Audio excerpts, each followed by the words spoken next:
Jinsi ya kumfanya mwanamke akuwaze kila siku. Je, unafahamu siri 10 za kuvutia? Watu wengi hawajui, lakini leo nipo hapa kukuhabarisha zaidi.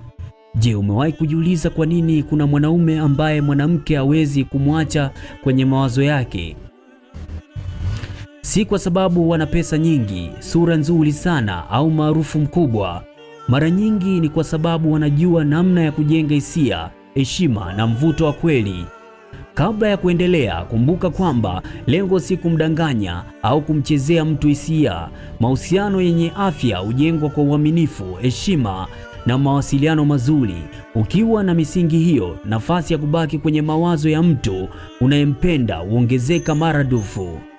Leo tunazungumzia siri 10 zinazoweza kumsaidia kuwa mwanamke au mwanaume ambaye mwanamke anamkumbuka na kumfikiria mara kwa mara. 1. Jiamini bila kujivuna. Mwanamke au wanawake wengi huvutiwa na mwanaume anayejitambua na kujiamini. Kujiamini hakumaanishi kujiona bora kuliko wengine, bali kuona utulivu, kuonyesha utulivu, maamuzi mazuri na kuheshimu watu. Mwanaume anayejua thamani yake huwa havutii kwa maneno mengi, bali kwa matendo yake. 2. Msikilize kwa makini. Watu wengi husikia, lakini wachache husikiliza. Mwanamke anapohisi kwamba unamwelewa, unamkumbuka mambo mengi anayokuambia na unamjali hisia zake, anaweza kukuona tofauti na wengine. Hilo litamfanya kuwaze hata ukiwa mbali. 3. Kuwa na malengo maishani. Hakuna kitu kinachovutia kama mwanaume mwenye mwelekeo. Hata kama bado hujafikia mafanikio makubwa, kuwa na ndoto, kufanya kazi kwa bidii na kupambana ili kutimiza, kuonyesha ukomavu. 4. Usiwe unapatikana kila dakika. Mwanamke anahitaji muda wa kukumisi, hata kwa kujulia hali. Vile unavyokuwa unapatikana kila wakati, mara nyingi hamu hupotea. Ila wakati mwingine unapokuwa busy na mambo yako na kazi, akikutafuta hakupati, moyo wake unajengeka ndani yake mapenzi. Mchekeshe. Tabasamu lina nguvu kubwa. Mwanaume anayejua kumfanya mwanamke atabasamu, acheke kwa heshima na ustaarabu huacha kumbukumbu nzuri.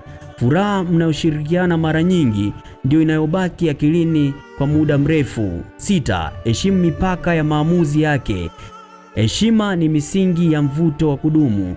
Usimlazimishe kufanya jambo asilolitaka. Onyesha kwamba unamthamini maamuzi yake, muda wake na ndoto zake. 7. Jitunze. Usafi wa mwili, mavazi nadhifu, harufu nzuri huongeza mvuto. Uhitaji nguo za gharama kubwa. Kilicho muhimu ni kuonekana msafi, mwenye mpangilio na anayejali afya yake. Muonekano mzuri huongeza kujiamini na kuvutia watu. 8. Timiza ahadi zako. Ukisema utafanya jambo, lifanyike. Kuaminika ni sifa ambayo wanawake wengi wameweka mbele kuliko maneno matamu. Ahadi ndogo unazozitimiza zinaweza kujenga imani kubwa. 9. Mpe amani ya moyo. Mahusiano mazuri si drama kila siku. Mwanamke anayejua kutatua migogoro kwa utulivu, kuwasiliana vizuri na kutafuta suluhisho badala ya ugomvi kumfanya mwanamke ajisikie salama. Hisia hiyo humfanya akuwaze mara kwa mara. 10. Kuwa wewe mwenyewe. Usijifanye mtu mwingine ili umpendezeshe. Mwanzoni unaweza kufanikiwa kumvutia kwa kujifanya, lakini ukweli ukijitokeza baadaye, uhalisia, uaminifu na tabia nzuri ndiyo vinaweza kujenga mapenzi ya kudumu. Hitimisho. Kumfanya mwanamke akuwaze kila siku si swala la kutumia mbinu za siri au kudanganya. Ni matokeo ya kuwa mwanaume mwenye heshima,